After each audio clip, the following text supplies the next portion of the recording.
आपके सामने 4 ऑप्शन दिया और बोला इसमें से पैरामैग्नेटिक कौन होगा। तो ध्यान ना, जब भी आपका मॉलिक्यूलर ऑर्बिटल थ्योरी का क्वेश्चन होगा उससे पूछा जाएगा कि पैरामैग्नेटिक कैसे पहचानेंगे, तो सिंपली है उसका एक रूल याद रखना कि आपको निकालना है टोटल ट्रॉन।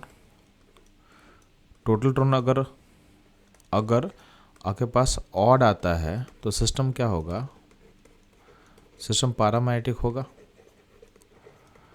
और अगर इवन आता है तो इवन में सिस्टम क्या होता है, डायमैग्नेटिक होता है।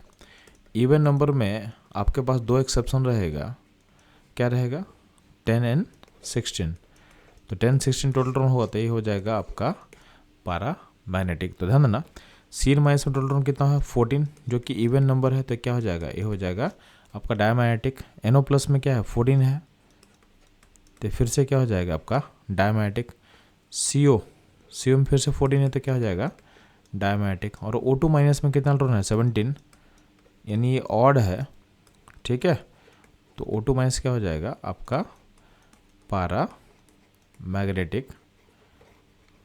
क्लियर रहेगा। तो ऑप्शन डी जो है आपका करेक्ट आंसर होगा, ठीक है। अगर आप फंडामेंटल तरीके से जाना चाहोगे तो सिंपली आप इलेक्ट्रॉन काउंट कर लेना, और उस इलेक्ट्रॉन के बेसिस पे आपके पास 2 मॉलिक्यूलर ऑर्बिटल का एनर्जी का ऑर्डर दिया हुआ है, ठीक है। उसको उसके अकॉर्डिंग फिट करना, आप उस इलेक्ट्रॉन फिलअप करोगे, और जहाँ भी आपको अनपेल्ड इलेक्ट्रॉन दिखेगा, वो क्या होता है paramagnetic. For example O2 minus में टोटल इलेक्ट्रॉन कितना होगा 17। अब चूंकि O2 माइनस के एटम का जेड क्या होता है, O एटम से बना होता है, उसका जेड 8 होगा, तो उसका जेड एवरेज 8 या उससे ज़्यादा है।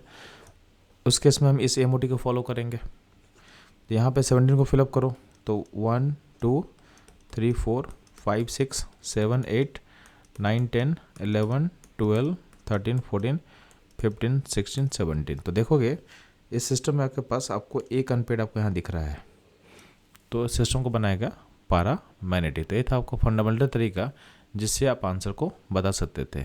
तो अल्टीमेटली हम लोग का आंसर क्या होगा, आंसर डी होगा, जो हम लोग ऑलरेडी बता चुके हैं। तो ये था इस क्वेश्चन का एनालिसिस। मूव करते हैं हम लोग नेक्स्ट क्वेश्चन पे।